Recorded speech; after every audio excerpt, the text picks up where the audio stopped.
Now, Jewish Family Services continues to address food insecurity right here, and they're ramping up their food delivery and food drive efforts because of it. And that work comes on the heels of the Jewish High Holidays, which begin in just a few days. KSHP 41 News reporter Dan Cohen joins us live from the Jewish Community Center in Overland Park this morning.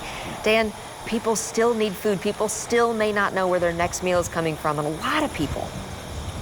Yeah, Taylor and Lindsay, and that's why this work and these efforts are so important for Jewish Family Services and why they're really ramping up in the next few days. And Ruth Begas of Jewish Family Services joining us this morning. I know you guys have been packaging a lot over the last few days, and there's a lot of variety in these boxes. Can you walk us through what some folks can be expecting? Well, for the Rosh Hashanah meal, up here in front, you'll see we have a holiday challah, which is a tradition, and a round challah for the new Jewish New Year. Yes. We will provide holiday candles, a honey cake. Great. Everything to make a traditional holiday meal. Yeah. So that these families aren't, pressed to find those things or perhaps not even be able to celebrate. Yeah. And we did a special fundraising effort to be able to put this all together. They'll also get a fresh roasted chicken. Great.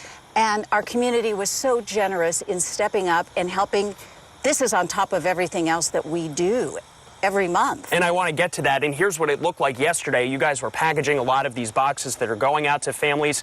Just how many families are still in need right now? Because I know it's still tremendous as we continue through this pandemic right now. Well, for the Rosh Hashanah meals, it's 180 families. But through our food pantry with 2 locations, we serve 800 families plus. 800. And it just escalated in the pandemic, and it has stayed very, very steady. And I know that you guys are still working today and over the next few days. These bins can hopefully be filled, and I know you're still taking donations too, right? Absolutely. Through the whole month of September, the high holiday season, we're focusing really on a push for drives. We have 2 public drives, September 13th and September 19th. It's all on our website at www.jfs.com. And we'll ask for things like toilet paper and toothpaste and tomato non-perishable products. Food items, right? Right, shelf steady.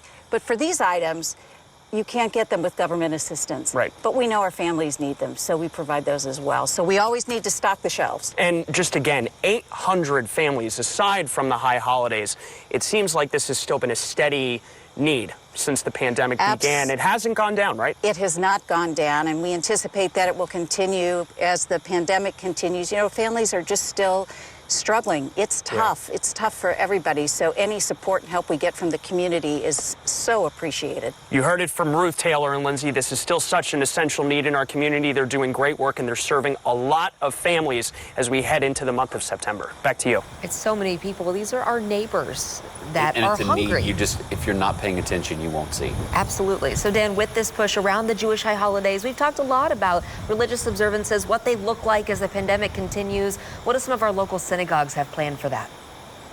Yeah, Lindsay, great question, and we have some of that information on the screen for you right now.